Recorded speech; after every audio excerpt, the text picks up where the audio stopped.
So using the capital structure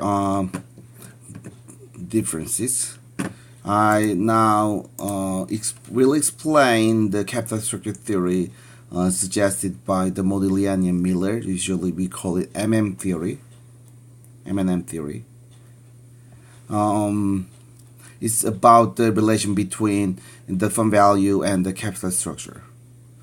So now there are two propositions here. The MM1 proposition is the pi model, which is about the maximizing shareholders' wealth, so maximizing firm value. And MM2 is about minimizing WACC.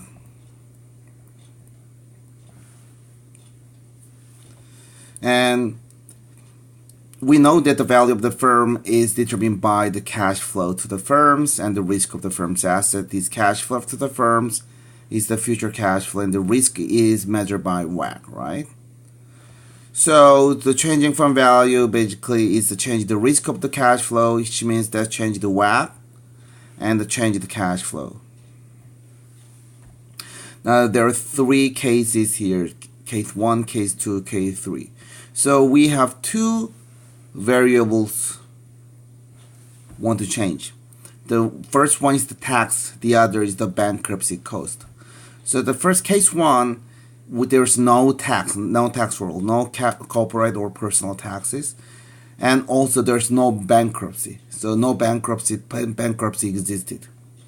Case 2, we only have corporate taxes, but still no bankruptcy. And case 3, we have corporate taxes and bankruptcy costs. See what happened?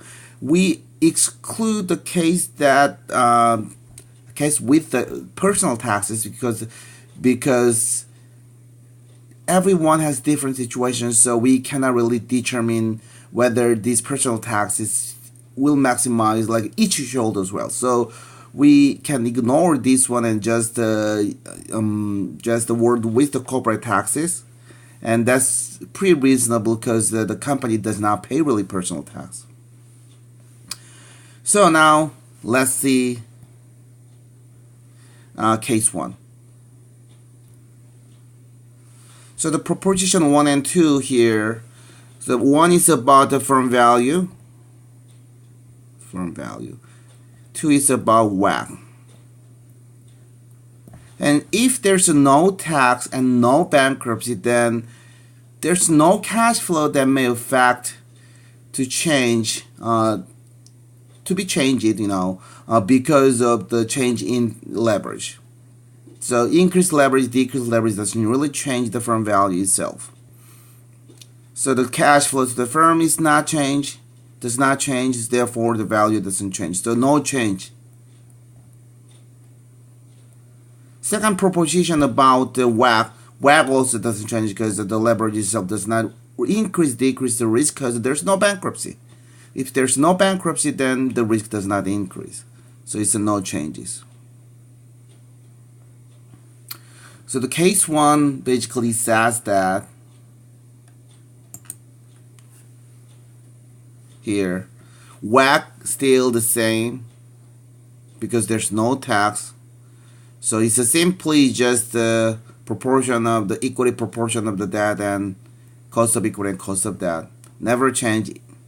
And if you calculate the cost of equity, then it's basically changing by the proportion of the debt to equity.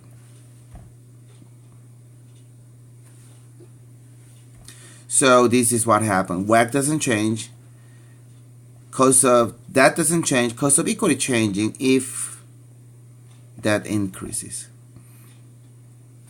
So really value doesn't change. Because WACC stayed the same. So there are two risks existing here. First one is that the cost of debt has two factors. One factor is just the cost of assets, and then the other factor is about the leverage. So this risk is about business risk, operational risk, and this is about the financial risk. So systematic risk of the stock depends on stock. This is stock return, right? Systematic portion of the business risk and the leverage. So if leverage increase, then your cost of equity increase, but the firm value does not increase. So it says that, well, you really just choose any level of the debt, and due to those, if you pick certain level, then you basically pick a certain risk, and from the risk return trade-off, if you pick higher risk, and you can expect higher return too. So really, capital structure does not relate it to the firm value itself. Now let's see the second case. Second case, we have taxes. Now if we pay taxes, still no bankruptcy, then there's one factor actually we have to think about. Now interest on that is tax deductible, which means that if we increase the debt and increase the interest, then there's more tax benefit. So when firm adds that it reduces taxes, all else equal, which means that it's increasing the cash flow of the firm. So now this is the case. It's an unlevered levered case. EBIT $1,000, EBIT $1,000 in each. Now no interest versus interest, so we increase the debt.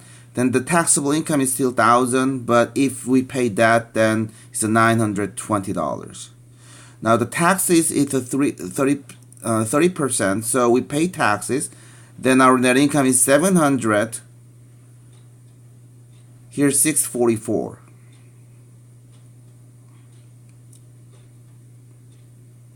So the net income for the unlevered firm is $700. Net income for levered firm is $644. Now, if we calculate the cash flow from assets, now this cash flow from asset is basically the net income, and then we have net income, and add depreciation back to taxes. Now we pay interest here, right? We pay interest $80. This much we actually increase cash flow from assets. So cash flow from asset is $724 versus $700, because $24 is saved by paying less taxes, and this is the difference between 300 and 276. So interest tax shield is $24, which is $80 interest times tax rate here, I believe 30%. So it's a 24. So that $24 actually increases the cash flow from assets. So annual interest tax shields may be calculated by the tax rate times interest payment. And if it is $1,000 in 8% debt, then $80 in interest expense, then annual tax shield is $24. Now we can also calculate the present value of this annual interest tax shield, because these $24 save every year. So assume we have perpetual debts, which means that there's no maturity, then $24 forever, right? That's the perpetuity. So the present value of the perpetuity is the $24 forever, and then R, which is 8% here. So this is 8%. So $300. So if we rewrite this, the present value of, present value of this tax shield is, now the numerator is the debt times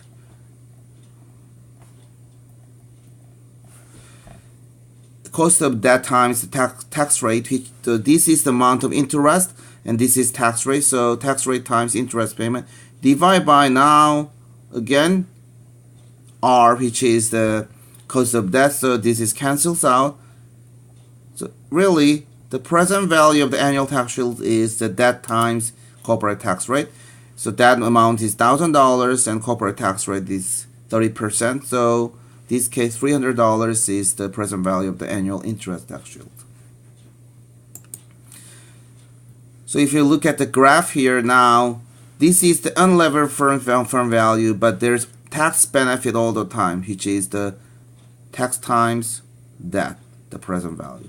So your levered firm value equals to unlevered firm value plus the present value of the annual tax shield, TC times D. So if we keep increasing that, then what happens is we keep increasing the firm value. So in fact, this case 2 tells you that, well, we need to increase that as much as possible, basically.